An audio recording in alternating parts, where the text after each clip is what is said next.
বছরের শুরু মানেই বাণিজ্য মেলা। আমরা বাসে উঠেছি কুড়িল বিশ্ব রোড থেকে বাণিজ্য মেলার উদ্দেশ্যে। এই যে টিকিট দোতলা বাস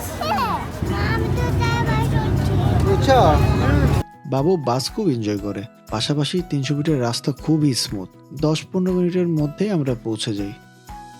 ডিরেক্ট বাস থাকায় আসা সহজ, বাট তারপরে হাঁটতে হয়েছে অনেক সময়। 3 জনের জন্য টিকিট কেটে নিলাম খুব সহজে। যদিও আজকে ফ্রাইডে, কাউন্টার অনেক থাকায় লাইন ছোট ছিল। কোনো রকম ঝামেলা ছাড়াই ভেতরে প্রবেশ করলাম।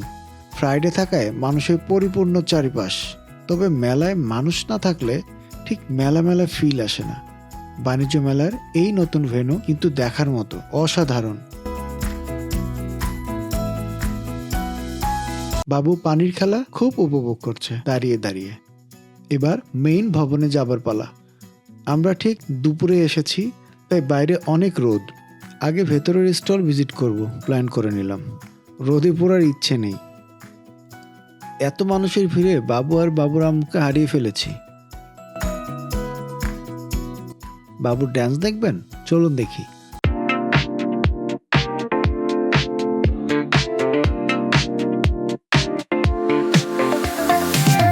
বাবু ক্যান্ডি আর টয় নিয়ে ব্যস্ত। এদিকে বাবুর আম্মু জুয়েলারির স্টলে ব্যস্ত। আমি শুধু ফ্রি, তাই দেশি প্রোডাক্টের স্টল দেখছিলাম, অনেক সুন্দর আর কালারফুল।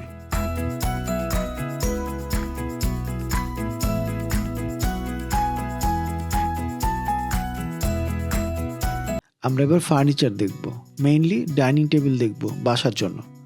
চলুন আপনাদের সাথে নিয়ে একসাথে দেখি। বাংলাদেশের টপ ব্র্যান্ডগুলোর স্টল একসাথে থাকায় ফার্নিচার দেখতে সহজ হয়েছে। এত সুন্দর সব, মন চায় সব কিনে ফেলি।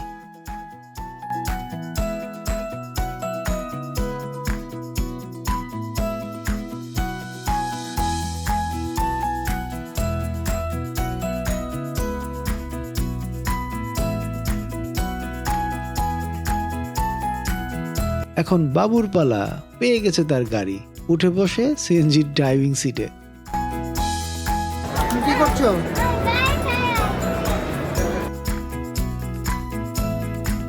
মায়ের মতো সেও ক্যাটালগ দেখার ট্রাই করছে। সবকিছু এত সুন্দর কেন?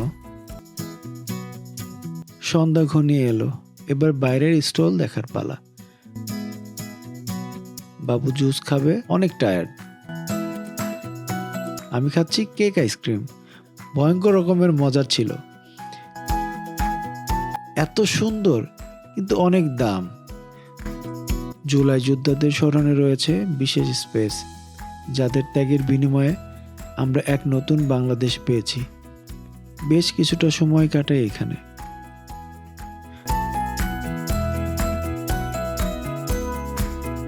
বাবু তার প্রথম ব্যাকপ্যাক পেয়ে ভীষণ খুশি, নিজেই চুজ করে কিনেছে। রাতে বাণিজ্য মেলা সাজে তার নতুন রূপে। এমন পরিবেশে জাস্ট দাঁড়িয়ে থাকতেও ভালো লাগে। যতটা উপভোগ করা সম্ভব তার পরিপূর্ণ করেছি। দেখতে দেখতে বাড়ি যাবার সময় হয়ে এলো। সবাই ভালো থাকুন, পরিবার নিয়ে বাণিজ্য মেলায় ঘুরে যান, ভালো লাগবে।